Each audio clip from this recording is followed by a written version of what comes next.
Welcome to the North Dakota Association of Counties Annual Conference and to County Fest.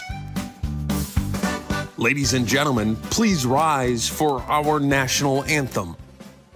Singing our anthem this morning, Naomi Lowe's.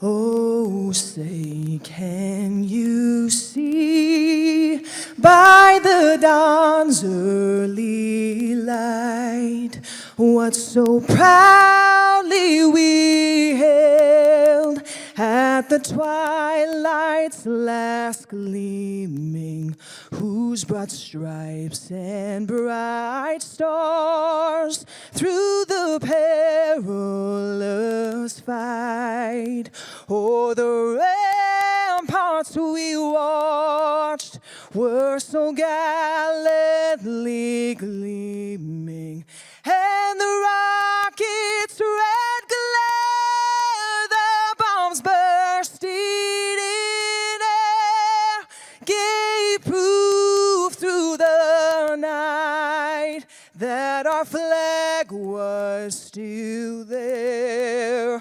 Oh, say does that star-spangled banner yet wave o'er the land of the free and the home of the brave?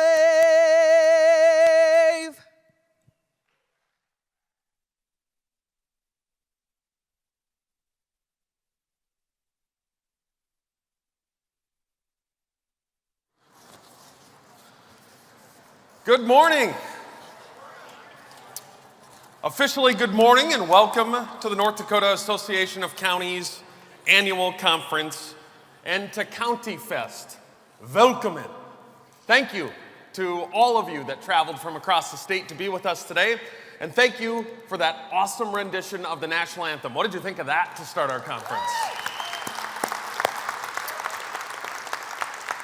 Singing our anthem today was Naomi Lowe's, a North Dakota native. Her and her husband live here in Bismarck. So thank you to Curtis for borrowing her to us. And she also works for the North Dakota state as well. So thank you to her for singing our national anthem. What a conference we've got in store for you. A couple of thanks to get out. A big shout out to Butler Machinery. They helped us last night for that in-part sponsorship, and to Doorbuster Enterprises for our great breakfast this morning. Prost!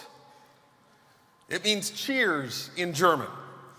I did a crash course in German backstage over the last 5 minutes, so I think I've got it. They tell me my fluency is beschissen. I saw some eyebrows go up. I don't know what that is, but they told me it would land well. So welcome.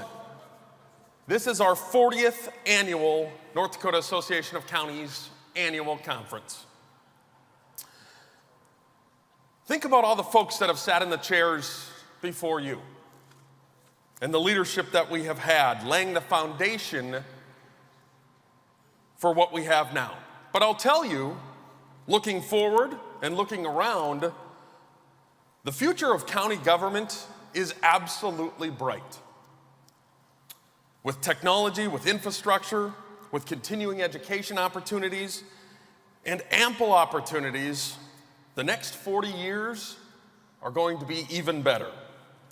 So welcome it, and thank you for taking time out of your busy schedules to come together, to learn, to educate, to collaborate, and to make counties stronger today than they were yesterday. With elections around the corner, counties, we know you're busy. County auditors, thank you. You've made our elections accessible, you've made them accurate, and you've made them secure. Thank you, auditors, for the work that you do. It takes a little more than 3,000 people statewide to assist in our elections as poll workers. I urge you, when you go to the ballot box 15 days from now, to thank those volunteers that helped set up, that checked in voters, that issued ballots, and help close the polls. They are the added level of security and protection in our voting process. A huge thank you to those of you that took a break from the fields to join us today. You farmers that also act as leaders within your county, you have a wonderful work ethic that makes us all very proud. Those whose crops are in, thank you for a safe harvest. And those who are preparing for calving, let's all hope this weather continues to hold out. It's been a dry and windy fall, and we all know that. As a result, unfortunately, we lost lives in recent wildfires in western North Dakota. I ask that we take a moment to honor those that made the ultimate sacrifice.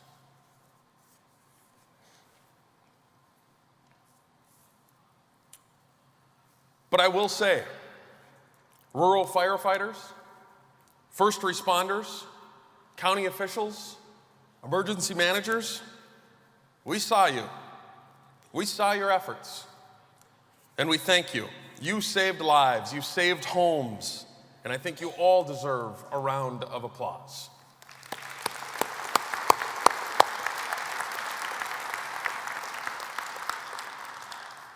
The North Dakota Association of Counties is working hard for you, and we're working very hard for those in this room. The 911 fees program is set to complete its first year and has streamlined the process for both telecoms and for counties. Next Generation 911 has poised North Dakota 911 centers for future needs.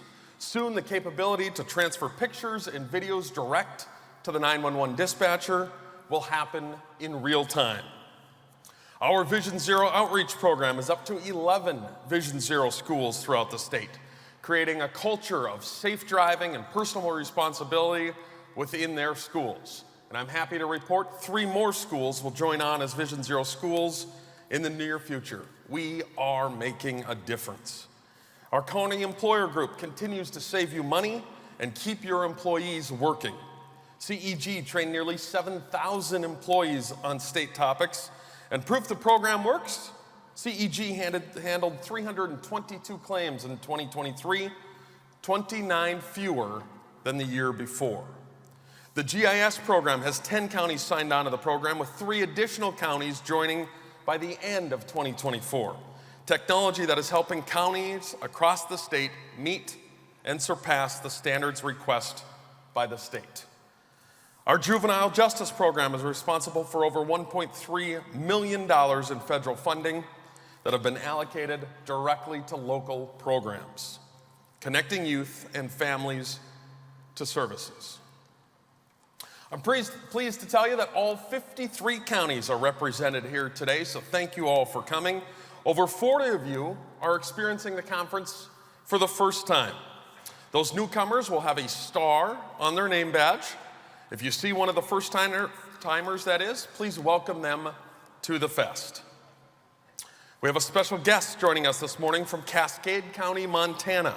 Commissioner Joe Briggs represents Western States on the National Association of Counties Board of Directors. He will be speaking at the NDCCA meeting this afternoon, and I encourage all of the commissioners to welcome Commissioner Briggs to our conference. Joe's here somewhere. I saw him earlier this morning, way in the back.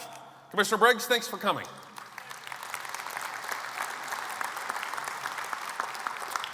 For all of you, we encourage you to take part somehow, some way in the 12 different workshops that we offer over the next 2 days. I'm so looking forward to our keynote speaker, Chris Carter. Many of you got to meet him last night, see some of his card tricks. That still has me amazed.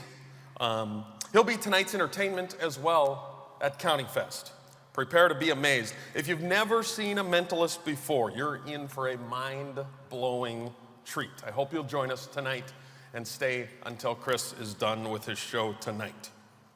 He closes, plan to stay, I should say, for the entire conference, because Hunter Pinky joins us tomorrow, and Hunter closes the conference talking about his real-life experiences when he talks about the strength of struggle. We're going to have a great couple of days. If you need a hand with anything during the conference, find one of our staff members. Staff members are wearing black shirts. They also have green name tags. Please say hi to our staff. The North Dakota Association of Counties is overseen by a very active board of directors, It's my pleasure to introduce you to the president of the Association of Counties, the state's attorney for both Nelson and Grigg counties. Please welcome the Honorable Jamie Tennyson.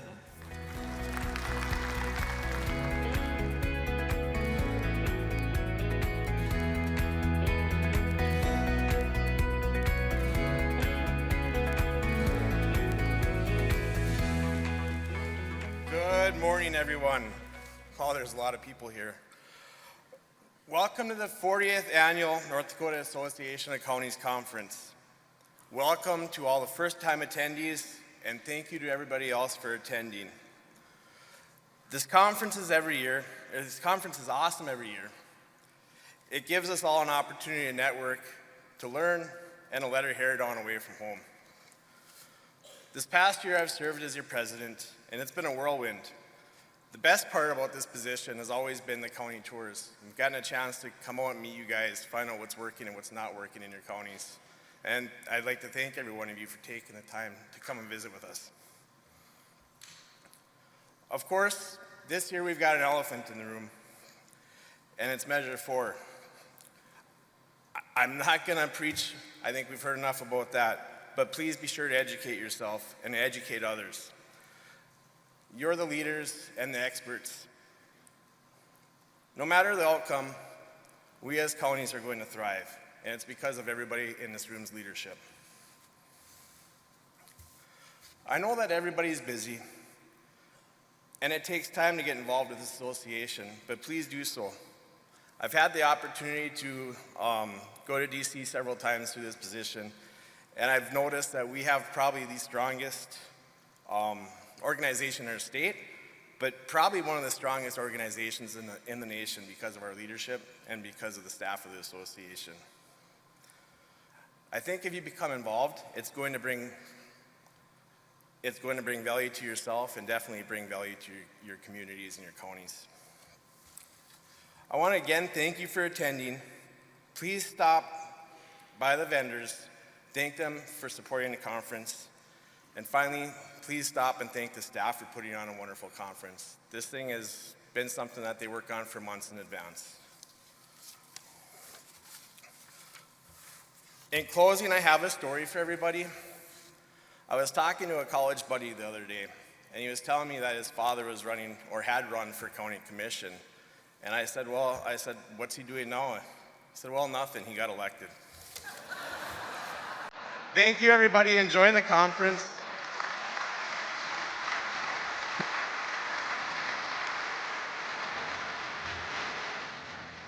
Bitte begrüßen Sie den Präsidenten der North Dakota County Commissioners Association, den Herrn Abgeordneten Joan Holocan.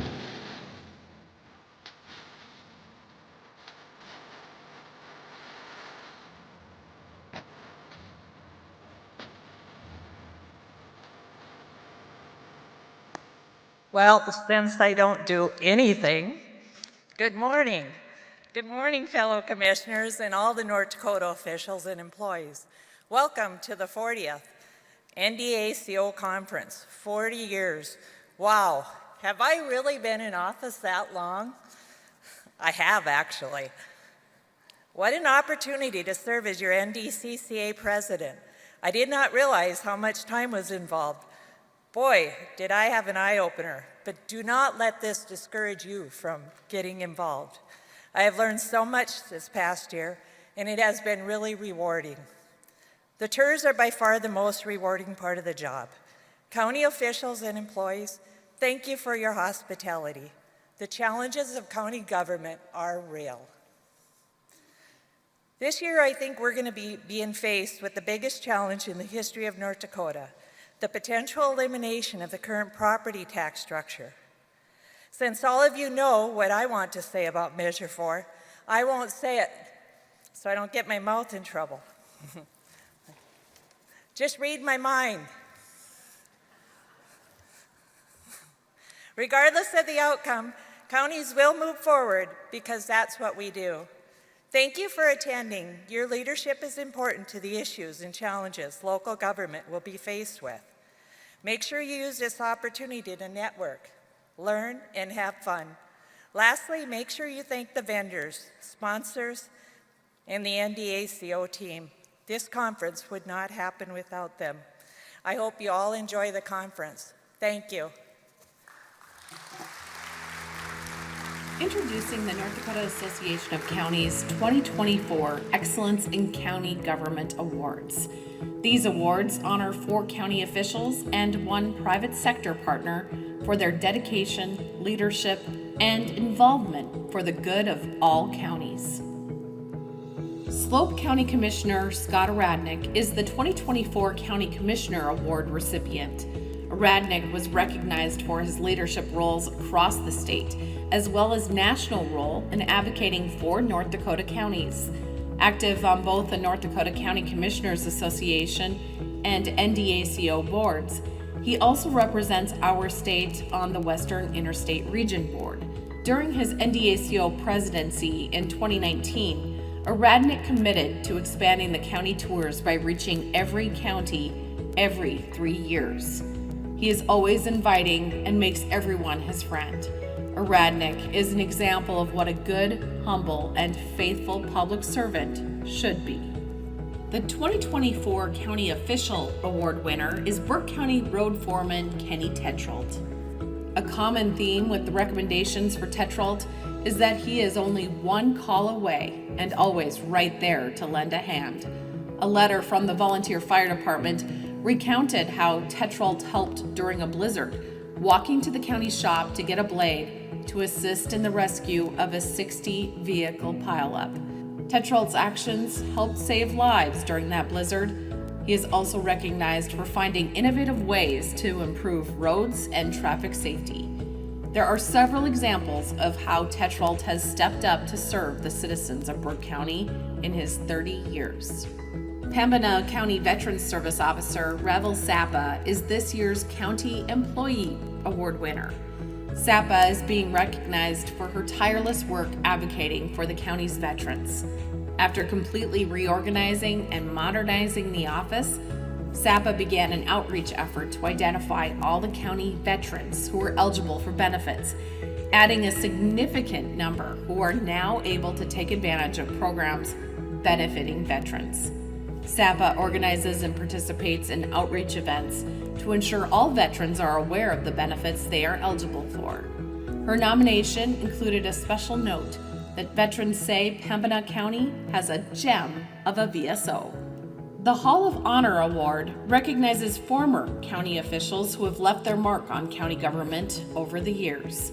Retired Barnes County Highway Superintendent Carrie Johnson receives the 2024 recognition. Johnson started part-time with Barnes County in 1975 and spent a lifetime working on building roads, bridges, and improving the safety of infrastructure. He served in many capacities prior to becoming the highway superintendent. His county benefited from his oversight of construction projects, recovering from 15 disasters, and his tireless pursuit of grants to fund the county's needs. Private companies and other counties supported Johnson's nomination, citing how he raised the bar of professionalism, including his deep involvement with the North Dakota Association of County Engineers. At his retirement, Johnson marked 46 years of public service. The Dedicated Partner Award recognizes individuals or organizations outside of county government who have contributed to the good of counties. Bjorn Johnson has been a key advocate for the county's Next Generation 911 program for over a decade. During his 9 years at CenturyLink Lumen, he worked tirelessly to align his company's efforts with the program's goals. Since joining Carrier Access in early 2022, Bjorn has continued to serve as a vital liaison between the counties and Lumen, consistently seeking opportunities to enhance the state's 911 system. His unwavering dedication and trusted partnership have been instrumental in making North Dakota's 911 system one of the most advanced in the nation. Congratulations to the 2024 Excellence in County Government Award recipients.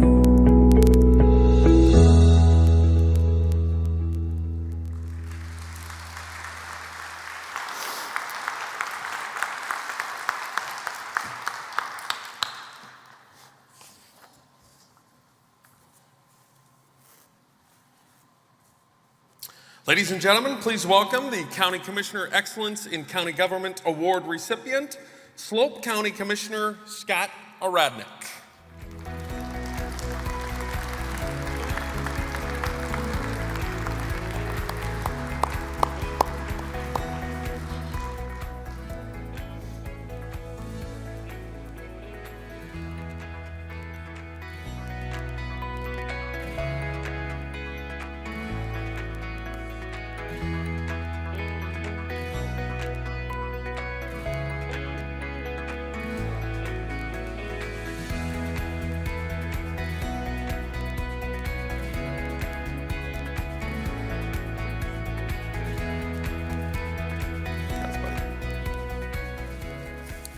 Well, thank you very much.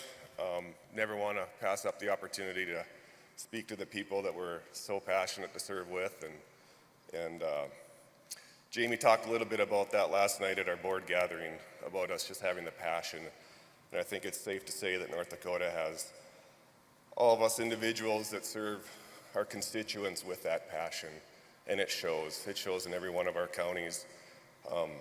Had opportunity to go to just about every county on the county tours when I was president, and it's great to see all of you folks out there working hard for your individuals that you serve, and hopefully we can continue the fight as we go forward. So thank you for the honor.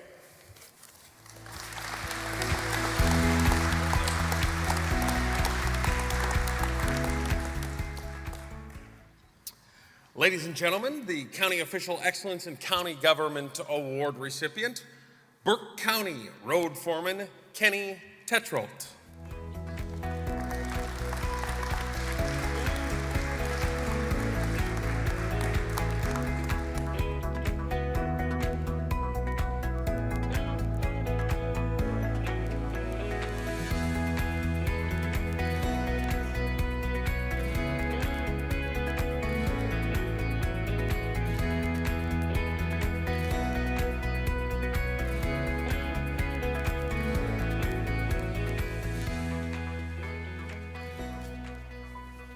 Well, I'm not one for sitting at a podium and talking, so I'm just going to thank everybody for nominating me, and I'm honored to accept this award.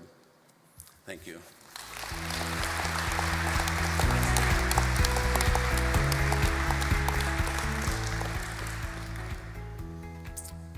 Ladies and gentlemen, the County Employee Excellence in County Government Award recipient, Pembina County Veteran Service Officer,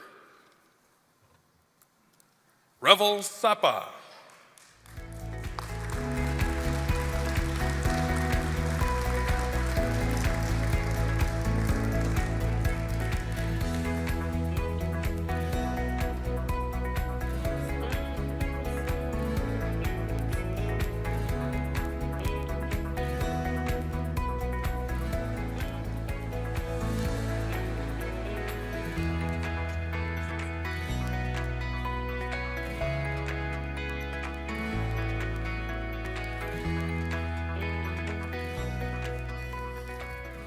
Good morning, everybody. This is so exciting to be on behalf of the veterans that I work with.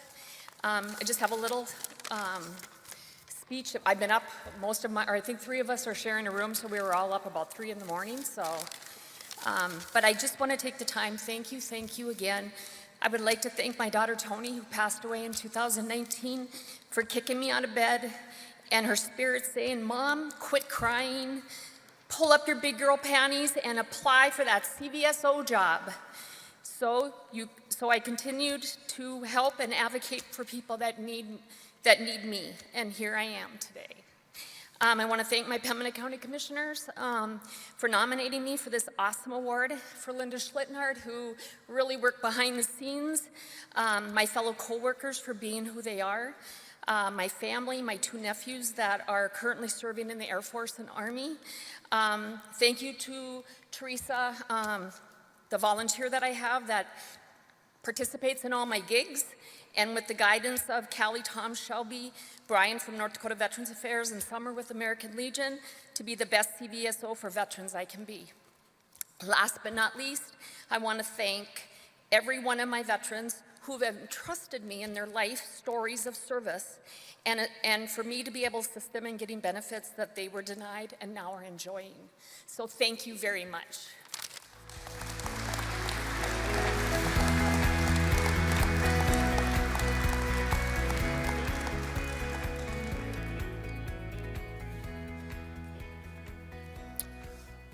Please welcome the Hall of Honor recipient, retired Barnes County Highway Superintendent, Carrie Johnson.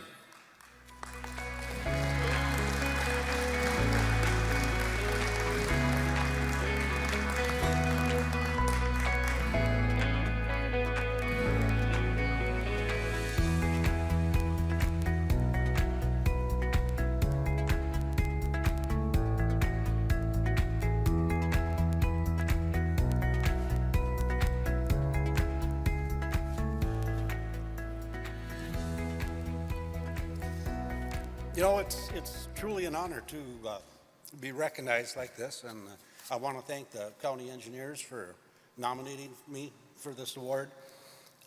You know, I spent a lifetime working for the county, and now I've been retired a year and a half. Life is a little different on the other side. You really do appreciate the work that we do as county people, and I think most people don't realize how dedicated most county employees are and what they put up with and what they go through. But I do, and I want to thank all of you for just doing what you do and doing your job, keep this state going, keeping your counties going. It's not an easy job. And I think probably the thing I am most proud of, I mean, we built bridges and roads and, you know, dealt with disasters and all of that stuff. I did it for 40 some years. The thing I'm most proud of is the team that I've left behind to take over, the people I have trained, and to be able to watch them grow and mature and become leaders and step up and take over for you. That is what makes me proud, and it's been an amazing journey, and thank you all.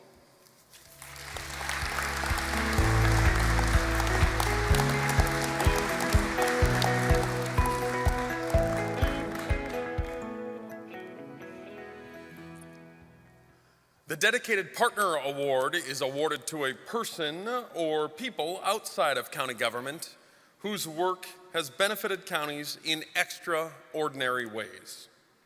This year's recipient will be introduced by a special guest and guests from the North Dakota School for the Deaf. Tammy Derrick, Communications and Advocacy Coordinator, and Renee Bittner, Outreach Interpreter. Please welcome Tammy and Renee to introduce our Dedicated Partner Award.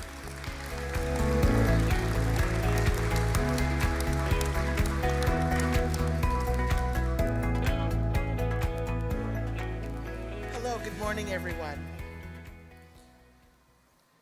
North Dakota is one of the first states to provide texting to 911.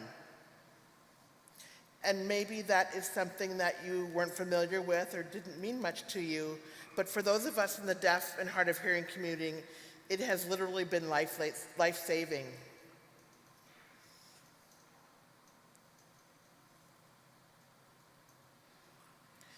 To make this project happen required many people and lots of organizations being committed to this project, and my hat's off to all of them. But one person exceptionally made this happen, and that's Bjorn Johnson.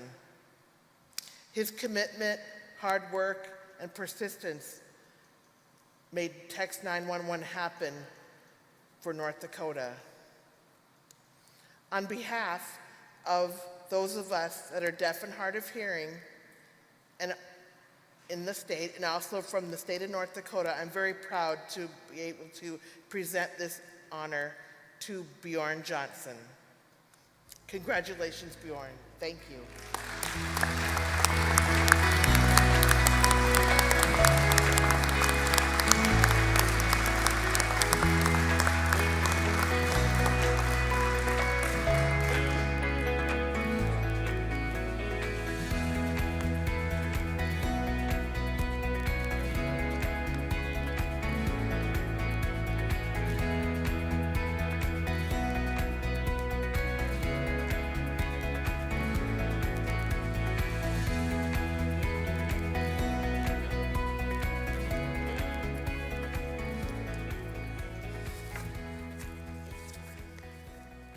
Well, thank you very much for this honor. It really means a lot to me, and I didn't know a member of the deaf community was going to introduce me. That was great. I did a lot of work for communication services for the deaf down in Sioux Falls, and it was surprising that I got to be introduced by such a special person, so thank you.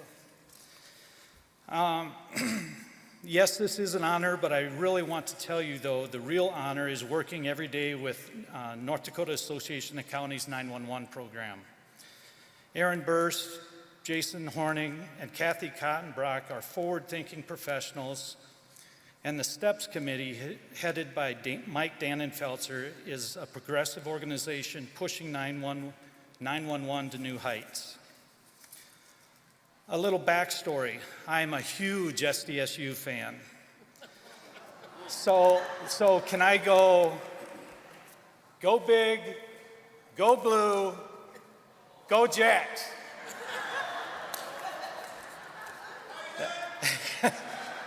Saturday's game was awesome.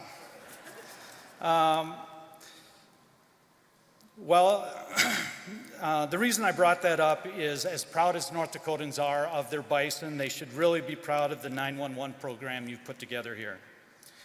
North Dakota was the first statewide text to 911 in the nation.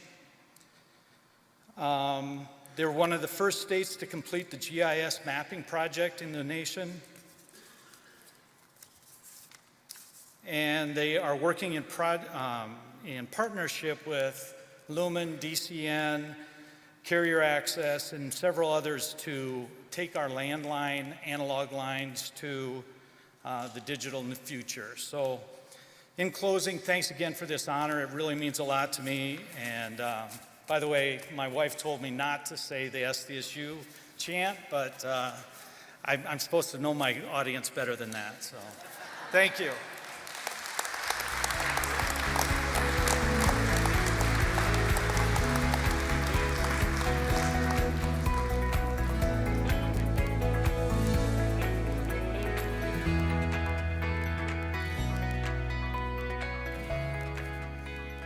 Let's have one more round of applause for all of our Excellence in County Government Award recipients.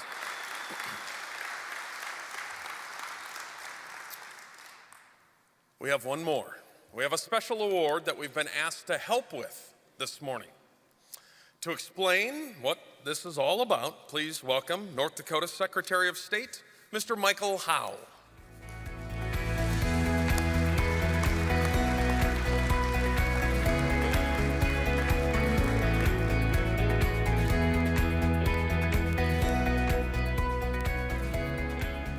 Good morning. The North Dakota Election Hero Award was created in honor of National Election Hero Day, which celebrates the importance of election teams, poll workers, state leaders, and the many people who work to provide safe, secure, and accessible elections. Carrie Phillips, a poll worker from Cavalier County, was the inaugural North Dakota Election Hero Award recipient last year. The North Dakota Election Hero Award recognizes individuals who have been champions in fostering public awareness of election processes and strengthening partnerships within the election community. These individuals promote secure, fair, open elections and provide excellent customer service and dedication to all qualified electors of our state. We are 15 days from the 2024 general election. However, the prep work for this election really began the day after the 2022 election. The spotlight on election administration has never been brighter, and with those bright lights comes added pressures, increased scrutiny, and sometimes unfair criticisms. But through it all, we have election heroes in every single county.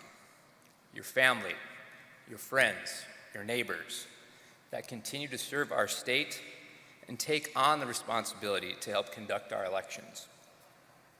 The 2024 North Dakota Election Hero was nominated by State Election Director Erica White. Erica had this to say about the winner. Each county auditor and their team are the boots on the ground forces that ensure each election is run with integrity.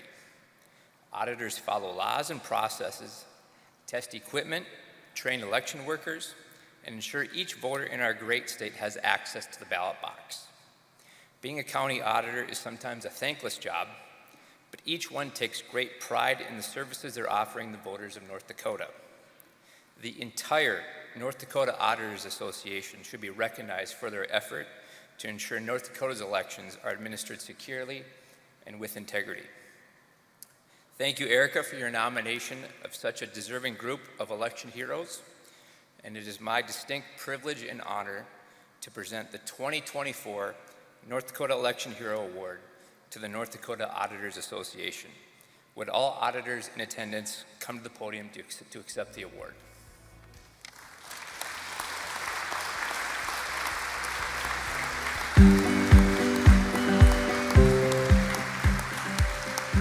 County auditors have many different functions that they're in charge of at that county level. One of them is overseeing their elections and running the election in their counties. At the same time we're managing elections, we're budgeting, we're preparing tax statements, we're doing all of the other duties that are responsible for us under North Dakota Century Code. So it can get a little bit chaotic, but it's also one of my favorite times of the year. It's an exciting time for me as a teacher and as a former coach. You always had big events. Election day is like that for me now. You want everything to go perfect, you want it to go smoothly, and you want to be the swan that on top of the water, everything is calm, cool, and in control, but you know underneath that you're paddling away and trying to make everything work. As auditors, we really strive for perfection, and yet we're humans. We do our best, and we're surrounded with the best auditors, the best coworkers, and we do everything in our power to make sure that the election is ran efficiently and honestly. There's just a sense of happiness and pride that comes along with that, you know, that you were able to make that successful.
I was told the auditors would like to do a special shout out to Erica White. Thank you, Erica. And one more time for our awesome auditors who 15 days from now will be the stars of the show. Thank you all.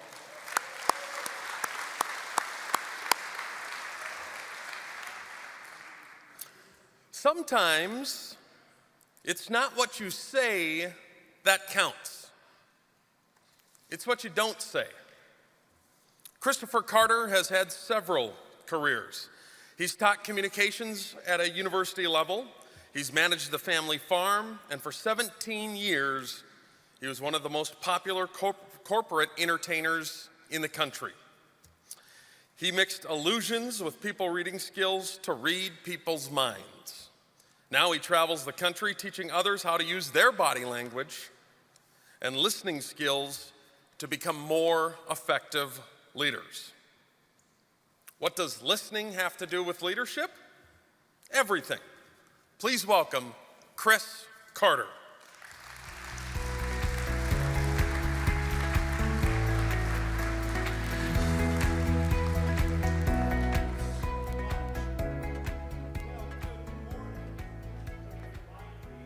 My name is Christopher Carter. We're going to get this set up in just a bit. First of all, I'm absolutely thrilled. Test. We got it? Testing, 1, 2, terrific. Thank you, buddy. Would you give them a big round of applause? Because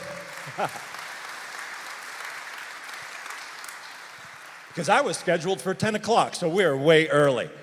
However, I am absolutely thrilled to be here. A little bit of background before we begin. You probably heard I have had several careers. Number one, I'm a manager of our family farm. Number two, I've been a theater professor.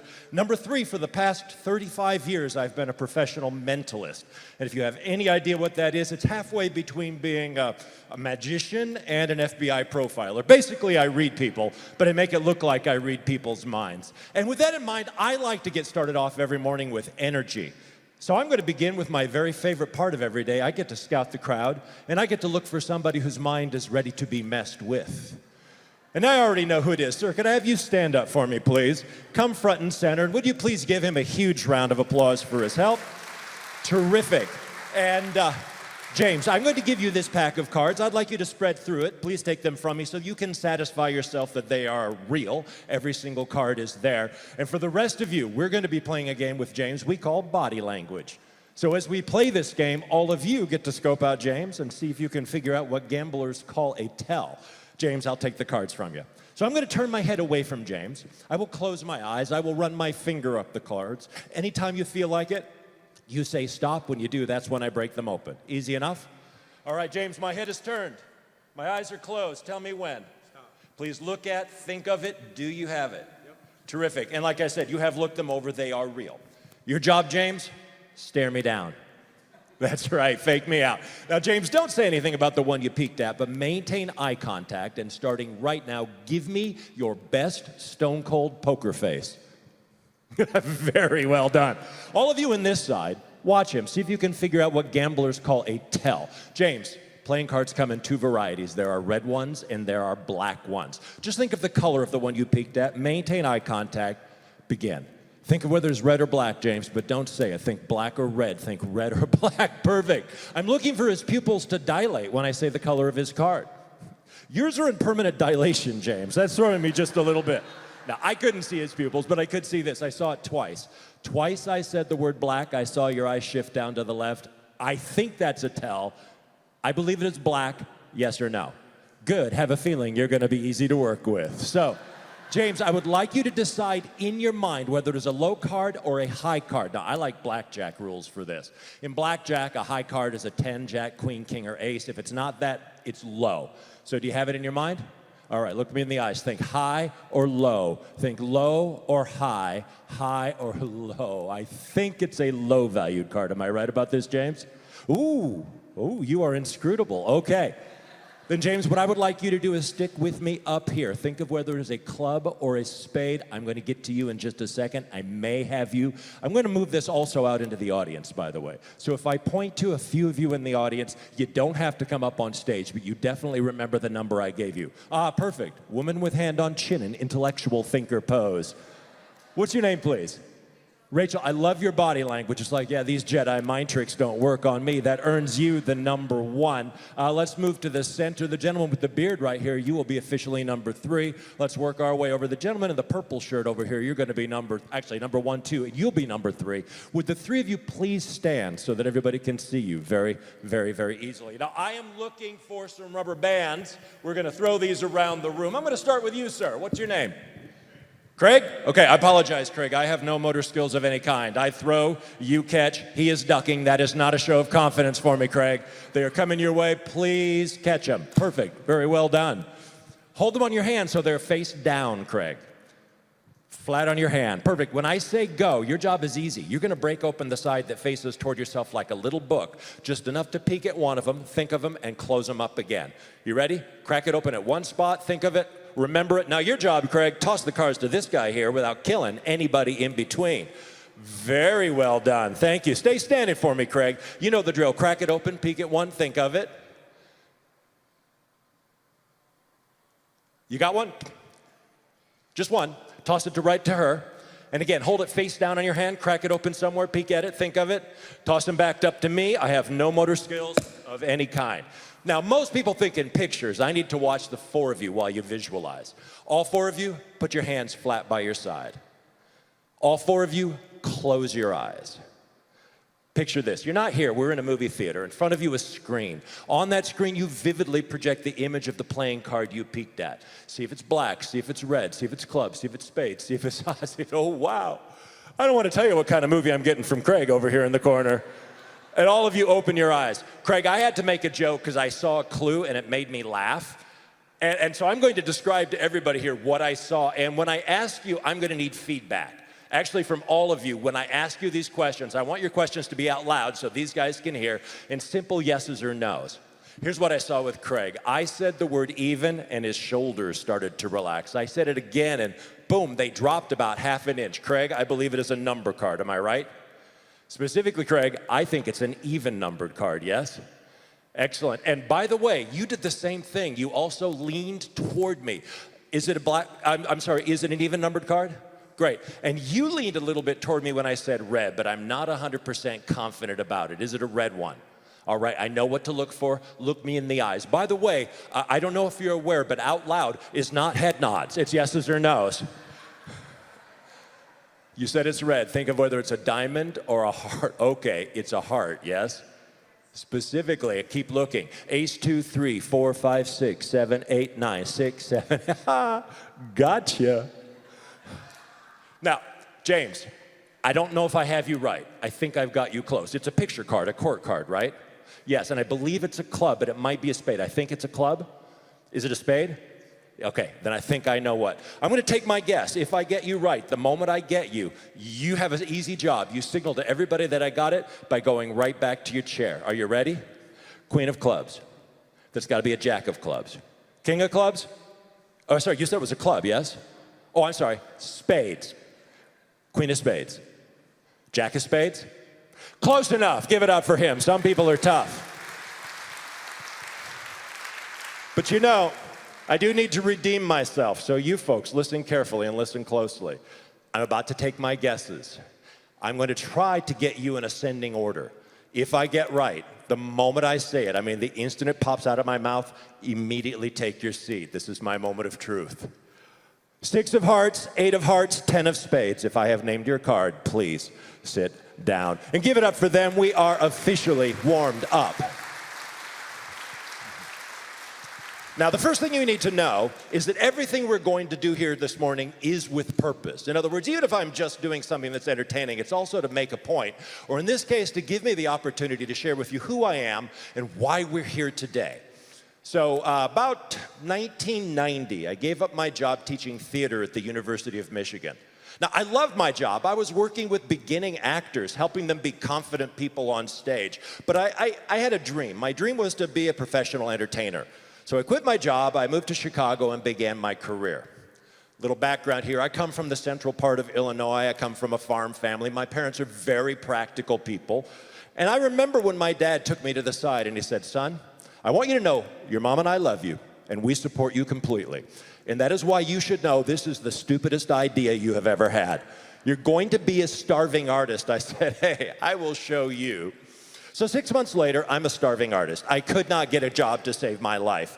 And then one day, a phone rang, and it was an agent. And he said, kid, I got a job for you. And I said, this is great because my rent is due. What do you have? He said, well, there's a catch. The catch is you're going to have to travel. I said, that is not a catch. That is what I have always dreamed of. So where am I going? Paris, London, Tokyo? He said, Mud Fork, West Virginia. And you're looking at me like this is not a real place. It is. It is where you will find everybody who has ever appeared on the Jerry Springer Show. It was a very scary place. And he told me it was going to be a comedy club. That was a lie. What it was a biker bar. And here's how I found out, as if the motorcycles parked out front were not enough. I walk onto what passes for a stage. A guy in the front row stands up, literally the biggest human being I have ever seen in my entire life. I remember the crowd going quiet. I remember him looking down at me, and I remember these words, okay, mind reader boy, what am I thinking? And at that moment, I'm thinking, I'm gonna die. I had that moment of panic because I thought my career was on the line. I thought that the audience would hate me, probably beat me up after the show. The agent was never gonna work with me. I would be done before I even began. But in that moment of panic, I saw an opportunity. And it was crazy, and it was stupid, but I went for it. And this is what I did. I looked him in the eyes, just like I'm looking for you. And then I put my hand to my forehead, because, my friends, this is the universal gesture of mind reading. And I said, I'm picking up a woman's name. You were involved with a woman named Tiffany, am I right? And I knew immediately that I got it right, because his eyes got round. And I said, Tiffany didn't work because she caught you cheating with Wanda, and now his jaw falls. And this is when I go in for the kill. I said, Wanda didn't work because you spent the next several years in the state penitentiary. Oh, it was beautiful. Whole audience dead silent. Through the lights and the smoke, I saw him turn to the crowd. I saw his hand point back to me. And all I heard was, this boy is good. Yeah, and you've got to love a guy whose entire life story has been tattooed all the way down his arm. Now, I've taken away from this experience a lesson that I have kept with me and a lesson that I share with every audience that I'm in front. In life, but especially in our careers, success goes to the people who listen.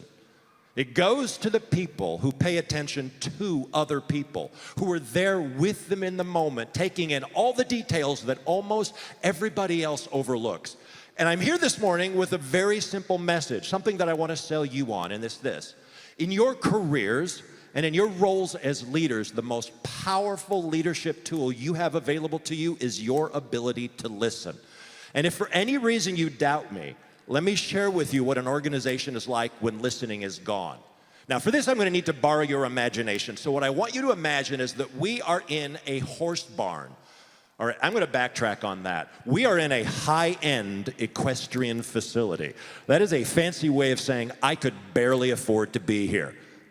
See, my wife had taken an interest in horseback riding, and so I bought her lessons, a block of 10 lessons at a facility that was just about over our budget. So here's the horse barn. There's a giant arena, and then on this side, there's a platform in which you can watch the people taking their lessons in that beautiful indoor arena. This platform is gorgeous. It's like a hotel lobby.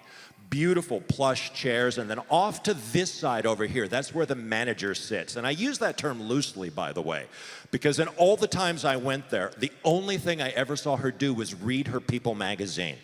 And I'm watching the people take lessons. The horses are going around in circles, and then this man walks into the building, and I'm going to say he's about 35 years old, but that was not his body language.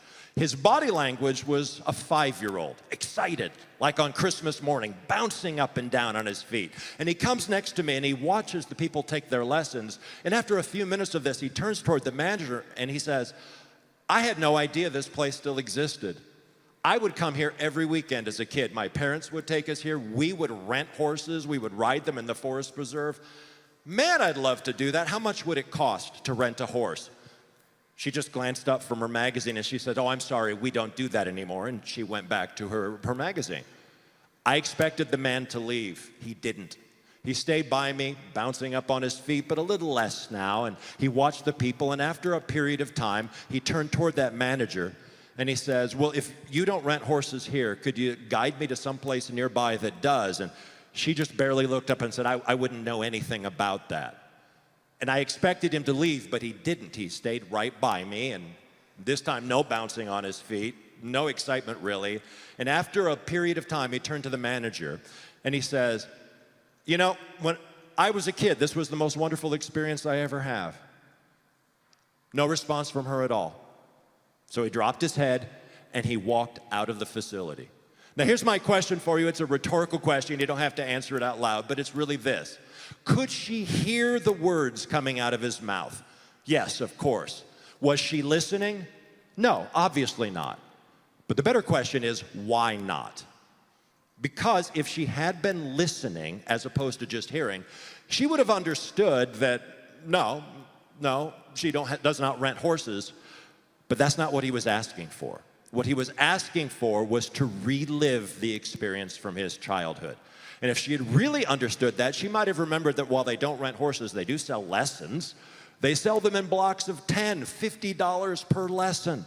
And some of those people who buy that block of 10, well, they're going to lease a horse from this facility for hundreds of dollars a month. And some of those people who lease that horse, they're going to buy a horse from this facility for this place up to $80,000 each. Imagine that. By failing to listen, she lost out on an incredible long-term relationship. Now, I know you're looking at me saying, well, we're leaders within our county. We don't sell. And so I'm going to tell you this. Yeah, you do. You absolutely do. In every interaction that you have, you are selling the credibility of your county government. You are selling peace and tranquility for the people who might have anxiousness about some county process. And of course, above everything else, you are selling yourself. But you probably have figured out by now when I'm talking about listening, I'm really giving a little bit more detailed example of what listening is. And so I want you to understand my definition of it, and I need some help on this. Everybody take your hands, clasp them together with your fingertips intertwined, palms tight. Hold them right up in front of your face. Extend your index fingers like a little steeple, and still keeping your palms pressed tight. Separate just the tips of your index fingers about 2 inches. Perfect. Now, all you have to do is simple. Stare at the space right between your fingers. Do not take your eyes off that space for anything. But I want you to see this clearly in your mind. I mean, really visualize this. Picture this. Imagine that I'm standing in front of you, and imagine that I'm wrapping around the tip of your fingers right now a big, fat, red rubber band.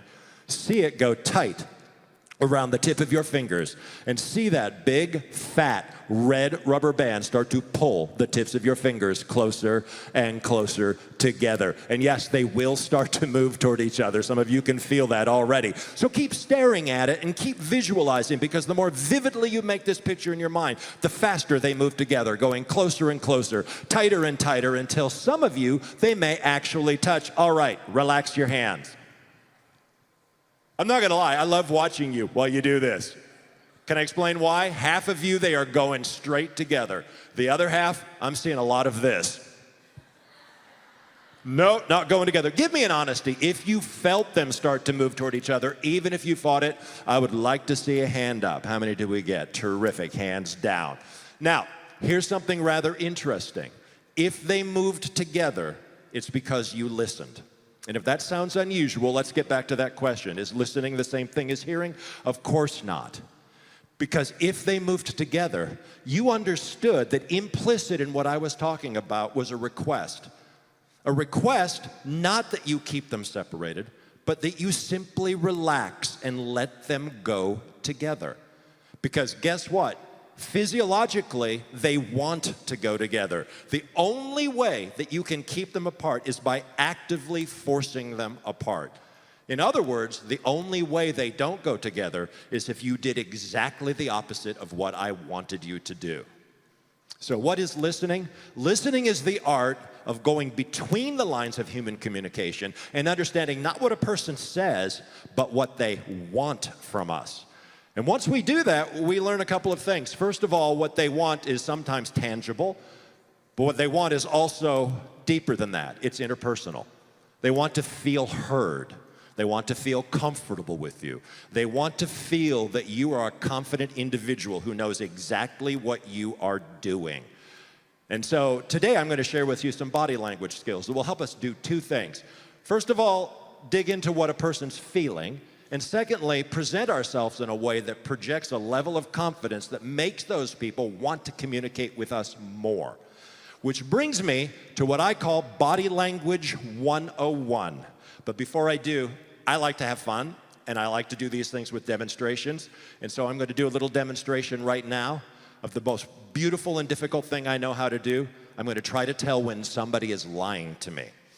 Which means that I get to come into the audience right now, and I get to look for someone who has practiced at the arts of deception. Notice how many of you are avoiding eye contact with me at this moment. Let's go here. Hi there, what is your name? Marissa. I'm not saying that you are a liar, Marissa, but I'm kind of hoping you will be for just a few minutes. Marissa, I'm going to hand you a little piece of paper, and I want you to find yourself something to write with. But don't write yet. Instructions are on their way. Let's work our way further back. It is Glenda. Glenda, is it possible, Glenda, that at some point in your life you might have said or done something that is not completely accurate? Good, you're a liar. Hang on to that. Instructions are coming, and let's work our way back here. In the green, what is your name? Amy, look me in the eyes, but repeat the words I give you, or at least get it as close to them as you can. Are you ready for this? Say, Chris, your hair is thick and lush. See, now I know what you look like when you lie to me, Amy. So hang on to that. Instructions are coming. So one of the things I get asked more than anything else on earth is it easy to tell if somebody is lying to you? And here is the truthful answer. No, it's not. It's actually quite difficult unless, and here's where it gets fun, unless we can get them to think of something they don't necessarily want everybody else to know. So my three helpers, just use your imagination. Don't write until I tell you to. But go back into your childhood and just think. Don't say, just think of the first name of the first person that you can remember having a crush on way, way, way back when you were a little girl. And by the way, it doesn't have to be the first one ever, just the first name that pops into your brain. And if you feel like you have to make up a name of somebody who is actually close to you, maybe a really close friend. Anyway, have that name because, ladies, I'm about to turn my back to you. All right, helpers, while my back is turned, I would like you to print that person's first name down there on that paper, and as you do this, notice how quickly your nosy neighbors are peeking over your shoulder. Once you've done that, I would like you to fold it in half with the writing on the inside, not the outside. That makes life a little too easy. And then one more fold, and then hold that folded slip up to the light so you can guarantee for everybody here it's really thick. You cannot read through it. And I don't want to touch these, but I do want to collect them. So if you would just drop that into my pocket. Terrific. Let's go all the way down here. If you would go ahead and drop that into my pocket. You can kind of pass yours forward if you would. I'm pretty sure you understand the recurring theme. Drop that into my pocket. And then Steve, I have a big job for you. Are you ready for this? Right fist in the air. Extend your index finger. Perfect. Drop your index finger into my pocket and stir. Yeah, that was a moment of intimacy you weren't counting on. Am I right about that, Steve? Well mixed, though, yes. I forgot, folks, I'm not the only one who gets to play the game. Everybody in this room is going to play along with me. My three helpers, would you please stand so that everybody can see you? Now, for the rest of you, I'm going to read one of these aloud. And that's why, helpers, while I do this, I would ask you to don't respond verbally or non-verbally. We're going to see if we can tell a little bit about the woman who wrote it. Well, first thing I will tell you about her, she has the worst handwriting I have ever seen. Wow. So I am going to ask you some simple yes or no questions, but there is a catch here. I never want you to answer with the word yes. I only want you to give me the word no every single time I ask you a question. Now, here's why. One of them is going to be lying to me. One of them is going to end up saying no when they should say yes, and my job will be to figure out which one of you is the liar. So, with all of that said, do you understand the rules? Very well done. It looks like Clayton, you know who you are, always respond with no. We'll start with you. When you were young, did you have a crush on Clayton? When you were young, did you have a crush on Clayton? When you were young, did you have a crush on Clayton? Now, if you're at all curious, what I've just done is called taking a baseline, watching how they behave in fairly normal circumstances. Keep saying no. Did you have a crush on Clayton when you were younger? Did you have a crush on Clayton when you were younger? Aha. So, Glenda, we're friends now, and we can be completely honest. It was you the one who had the crush on Clayton, am I right? Did you have a crush on Clayton when you were younger? Did you have a crush on Clayton when you were younger? I know you're telling the truth, but the big question is, do you know how I know that you're telling the truth? Because she's the liar. And if I'm right, sit down. Oh, by the way, some of you have just noticed that I've reduced my odds considerably. We're down to 50-50. That's why we have to make it a little tougher this time. So, Nick, I'm going to give this to you. Don't open it yet. In a minute, I'll have you open it and read it out. This time, to make it tougher on myself, I'm going to eliminate visual clues. I'm going to have my eyes closed, and I will point to each of you in succession. While my eyes are closed, there won't be any more yes or no questions. Instead, I'm going to ask you to repeat the words I give you, or at least get as close to them as you can. I'm going to ask that you repeat them nice and loud so that everybody can hear, and try to keep close, if you can, to kind of the rhythm of the way I do it, but it's not perfect. Don't worry about it. Okay, open it up. Who do we have?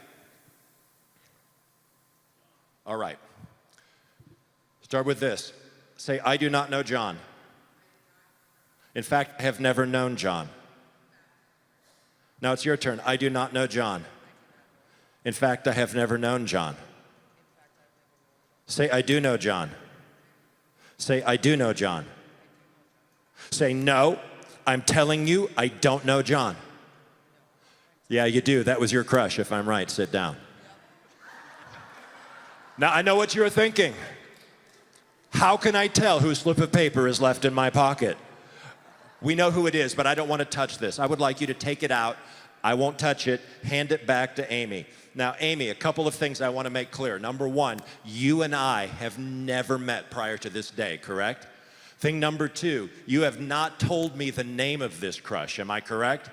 Now, Amy, rather than me asking you to open up and read it out loud, I think it would be so much cooler if you tried to project that kid's name into my mind. So I'm going to ask you a few questions, Amy, as I work my way back up on stage. Question number one, is this somebody you actually had a crush on? Okay, then imagine him standing between you and me. How old would he have been roughly, just really roughly, when you had this crush? Okay, imagine him standing about here then. I'll have my eyes closed and I will point to you, and when I say go, I want you to say his name in your mind, not out loud, but actually hear your inner voice say it. Understood? All right, look toward me, Amy. Let me get myself ready. Don't say it, but think it now. Really, 12 years old. Even after all these years, I can still hear the passion in her voice. And I can hear her thinking, oh, John. Also John, yes? Yes? Give it up for her. Give her a big round of applause for her help.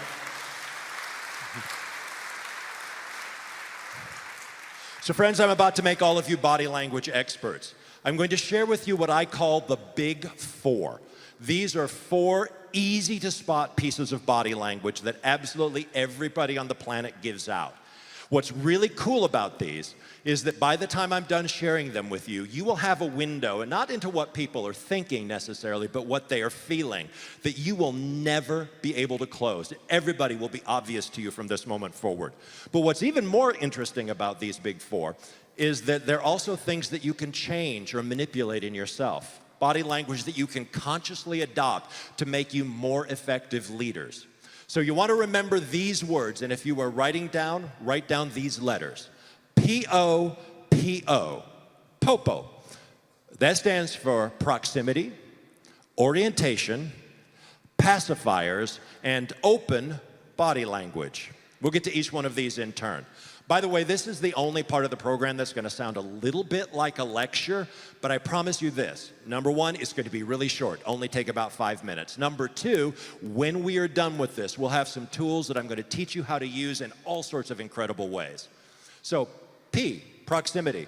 Proximity has to do with how close we get to somebody or how we move toward or away from somebody when we communicate with them. And the psychological principle is really simple. We have a natural tendency to draw closer to things that activate the reward centers of our brain. And we have a natural tendency to pull away or retreat from things that we find threatening. Now, here's the catch. Our unconscious minds don't know the difference between physical threats and psychological threats. So if you're saying something that somebody really resonates with, something that excites them, you're going to see this little movement toward you.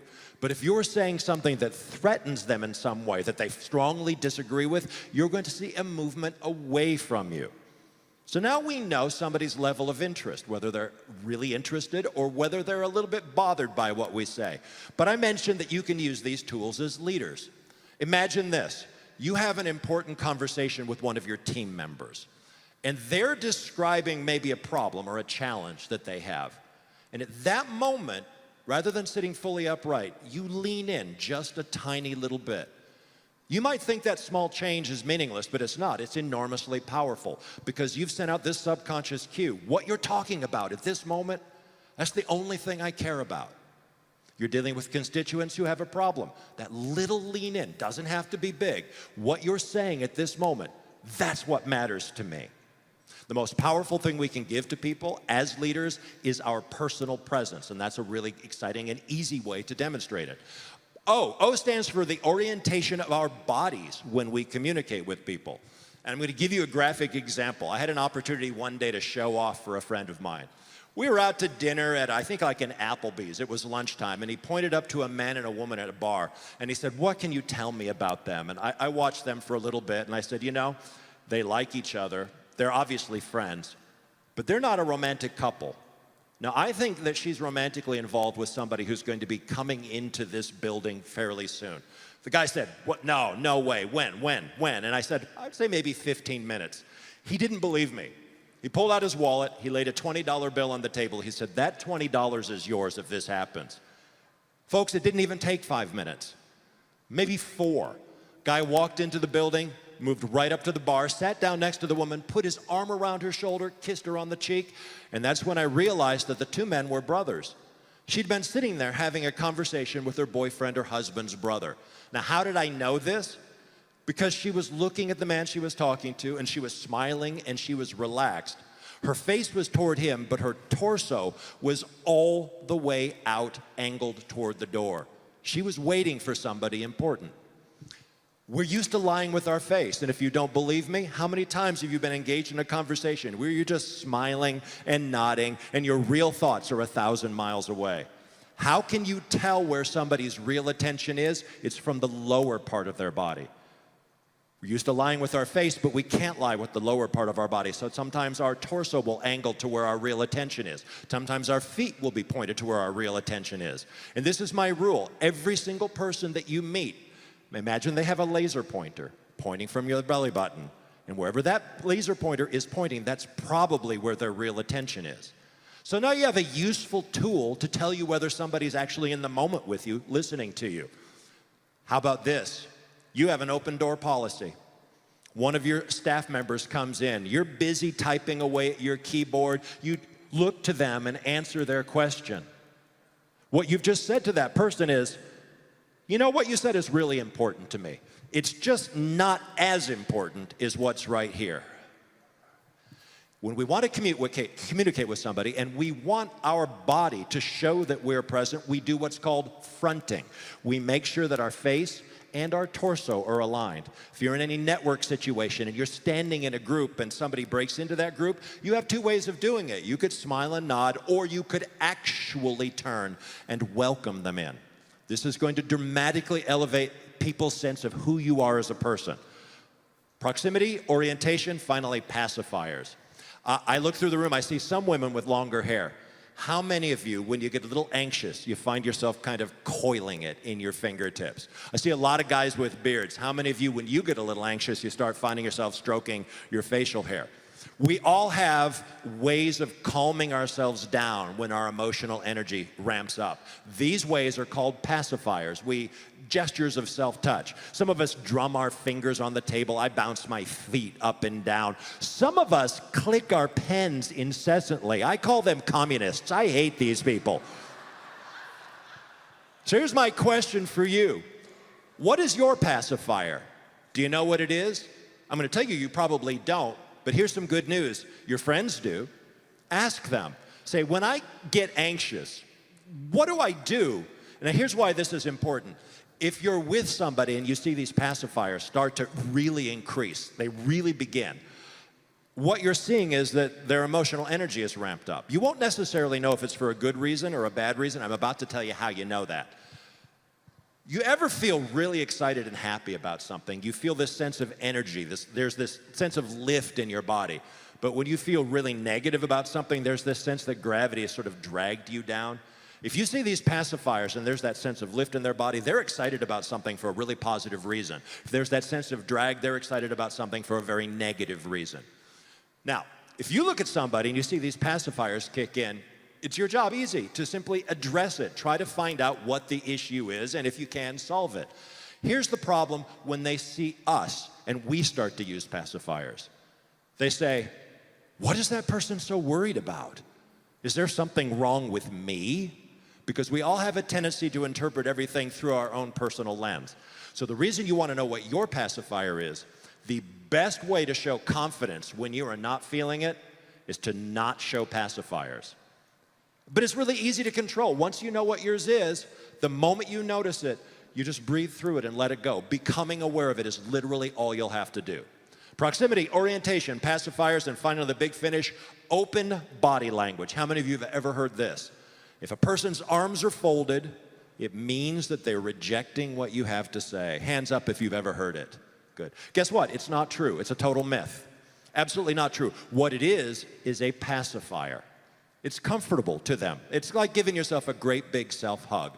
But it is true that if somebody really feels threatened, they will engage in what we call body blocking behaviors. But it won't just be one thing, not simply arms crossed. It'll be arms crossed, then their legs will fold. You might see their hand go up to their face. And the more of these body blocking behaviors you see in somebody, the more you realize you've moved into a trouble area. It's time to try to figure out what that trouble is and solve it. Although it's not true that this means that we're closed off, it is true that absolutely everybody that we communicate with thinks it means that we're closed off. In order to show yourself confident around other people, you simply open up your body language, because that tells that person you're communicating with, I'm really comfortable with you right now. And when they know that you're comfortable with them, they feel comfortable with you. All right, that's it. You are all officially body language experts. Congratulations, we can all go home. No, it doesn't get that easy. Because I want to teach you some of these skills, and then I want to show you how to use them in your work. So I would like you, at this moment, to pair up with somebody. Find a partner and turn toward them. Doesn't matter who, but I do want you to try to work yourself out in pairs. We can do this in threes, but it's much cooler if we do this in pairs. Turn toward a partner, a friend, what have you. And if you have no partner, you just get to watch. All right, once you've found your partner, one of you will get to be number one, and one of you will get to be number two. Here's how we select you. One of you right now say, I'm number one. Congratulations, you are now officially number one. That's not a value judgment, it's just that you went first. And obviously, if you're number two, you're number two. So number ones, I'm going to ask you 3 questions, but you're not going to answer them to me. You're going to look directly into the face of your number two, and you're going to answer them as if they were the ones asking you these questions. There will be 3 questions, and I ask this. You tell the truth with 2 of your answers, and you lie with 1 of your answers. In other words, this is a game you might remember from childhood. It's called 2 Truths and a Lie. Now, the catch is that if you're number 2, I just armed you with powerful tools to try to figure out which one is the lie. And you will see these play out. Now, I want to warn you, they're not going to be really big. They're going to be kind of small, but you will see them play out. So, if you are number 1, here's how it's going to work. First, I want you to decide right now, without ever telling your partner, whether you are going to lie on question 1, 2, or 3. The reason you need to decide now is, I promise you, if you don't decide now, we are going to get to the end of this game and you will have completely forgotten to lie. Number 2, you won't just blurt out the answer. You will answer when I say the words, answer now. And when I do say that, that's the time to blurt out the answer. In other words, do not hesitate. Just give the first thing that pops out of your mind. Now, number 1, look for anything, small or big, that might give this away. Question number 1, look toward each other. If I could buy you a ticket to take you to travel to any place on earth that you have always wanted to visit, but you have never had a chance to visit, where would I send you? Answer it now. Question number 2. If I could buy you a ticket to see any kind of show that you have always wanted to see, but you've never had a chance to see, any performing artist, anything that you've always wanted to see but never had a chance to see, where would I send you? Answer now. Question number 3. What is your father's middle name? Answer now. So you're number 2s, and you've been playing the role of detective. You have an easy job right now. Decide whether they lied on question 1, question 2, or question 3, and then ask them, get verification, and find out if you got it right. Do that right now.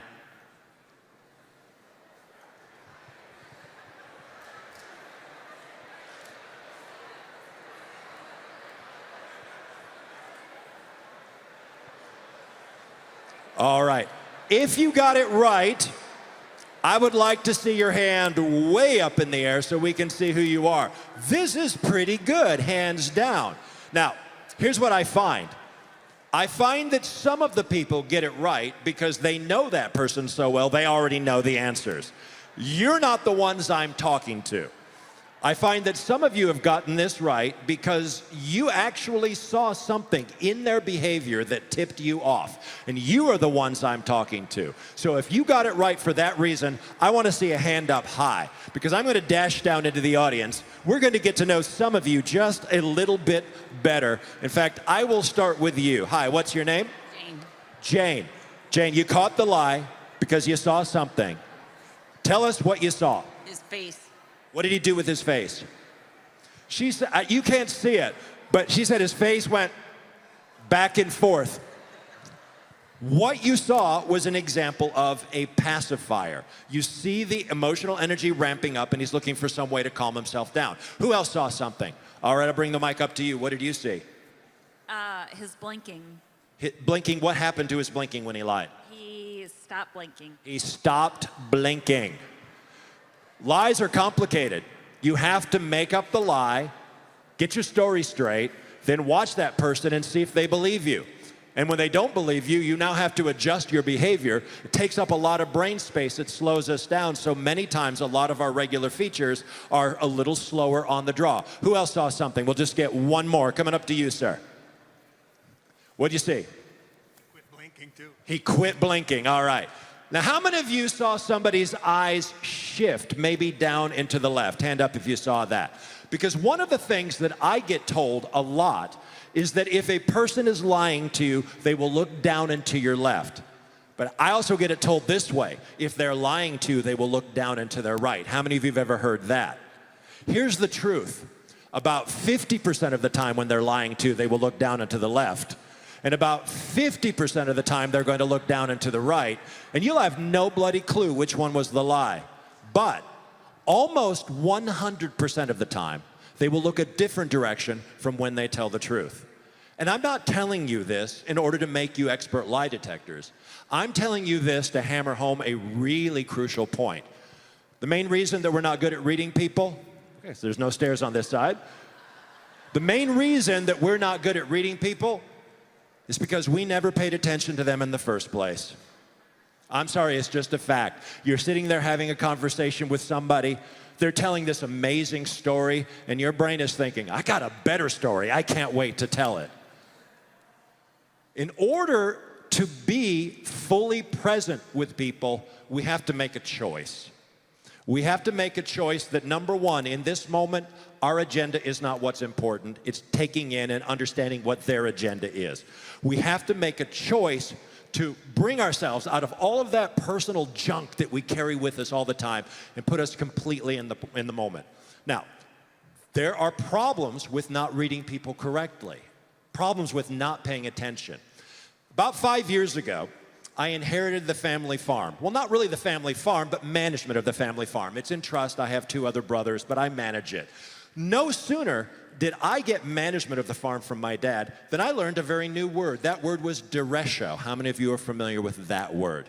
For those of you who are not, it's a heavy wind, not like a cyclone, but that comes laterally across the land. And it hit our land, knocked down about a third of a cornfield, and utterly destroyed a steel building where we keep our equipment. Right away I knew, oh, I'm in way over my head. Luckily, I had a secret weapon. His name is Doug. Doug is the man who actually farms our land. Doug has been farming our land for 35 years. He was actually born on a house in our property. With the exception of my dad, there is nobody on earth who knows our land or loves it more than Doug Fowler. Here's another good thing about Doug. He has the greatest gift for profanity of anybody I've ever experienced in my entire life. He is like the patron saint of four-letter words, and he takes no bull from anybody. So if you're going to sell to Doug, you've got to be straightforward. If he doubts you even for a second, it is game over. That's why I called the meeting between myself, Doug, and the steel building operator in Doug's kitchen. We're all sitting there, and I'm watching Doug. And Doug is leaning back in his chair. He has his legs crossed, his arms are folded, his hand is up to his chin, but he's making direct eye contact with the salesman. I call this skeptical engagement. See, we tend to look at that kind of body language and we think, wow, that person's really resistant to us. But that's not true. Whenever we're trying to sell our ideas to somebody, most of the time they start in what I call skeptical engagement. They want to be shown. How do you know they want to be shown? They're still with you in the moment. They're making eye contact with you.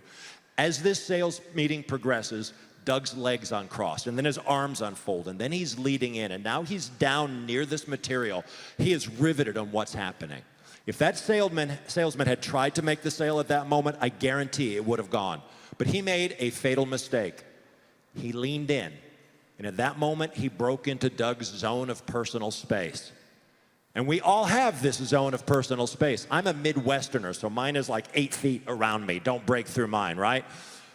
He broke into Doug's. What do you think Doug did? Exactly right. He leaned back. The salesman knew something was wrong, but he didn't understand what was wrong. He just knew that he needed to compensate. So what did he do? He leaned in more. And then Doug leaned in farther back. And then he leaned in more, and Doug leaned farther back. By the time they're through with this game, Doug was so far back, I thought his chair was about ready to fall over. Do you think that salesman made a sale that day? No, because he was not paying attention. He was sending off this signal. My agenda is more important than your agenda. That's why it's so important to pick up on some of these little subtle clues. So I'm going to give you 2 tools that I use all the time. And the tools have this purpose. They're to remind me to be in present with somebody. That's all they're for, to make that conscious choice. Tool number 1, I call it the full body scan. When somebody is coming at you from a distance, not when they're close, but when you see them moving into your space, make a habit of scanning their body from their feet up to their face.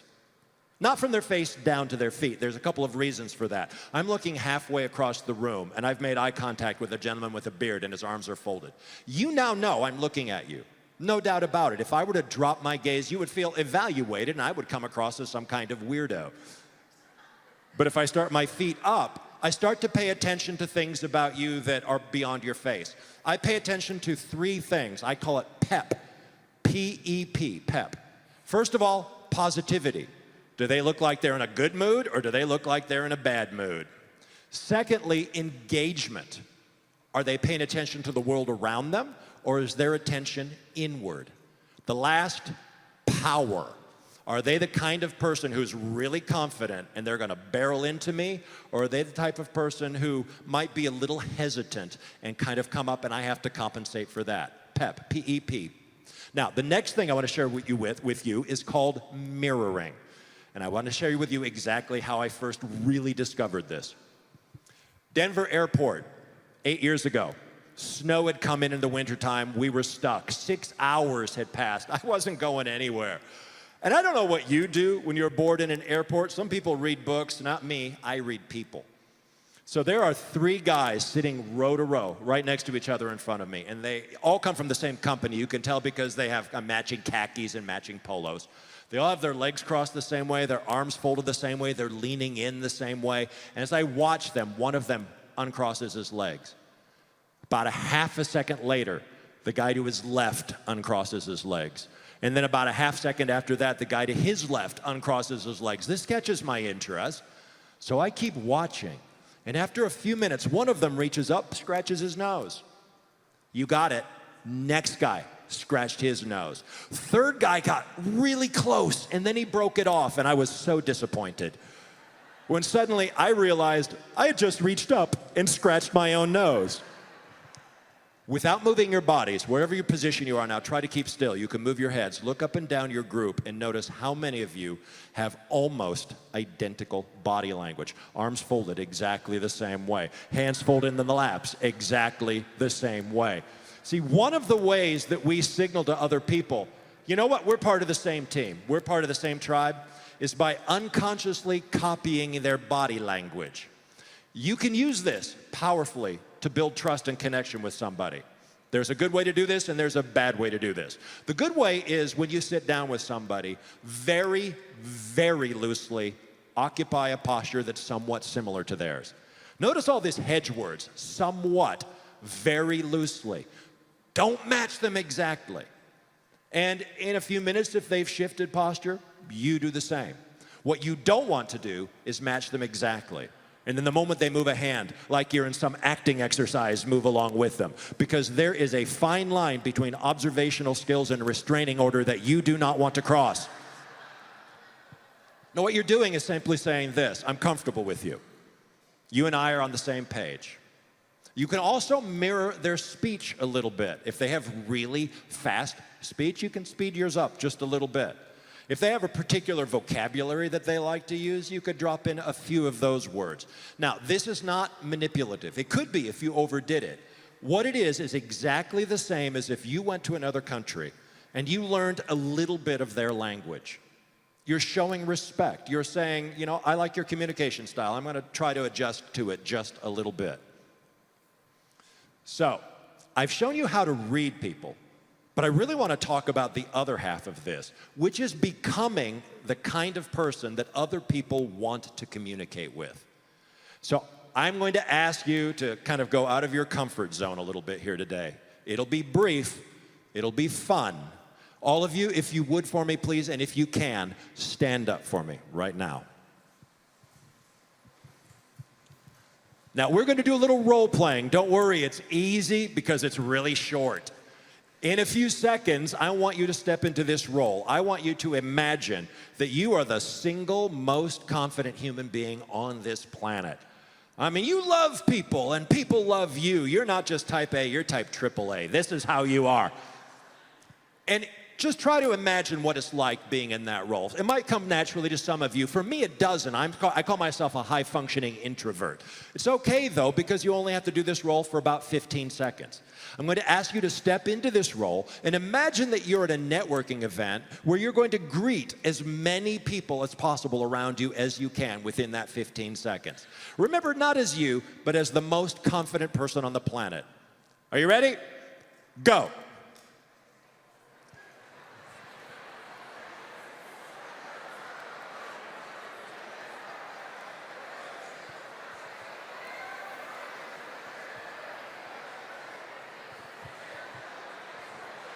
Perfect. Now stop, but do not go back to your chair. Stay exactly where you are. Because now we're going to reverse that role.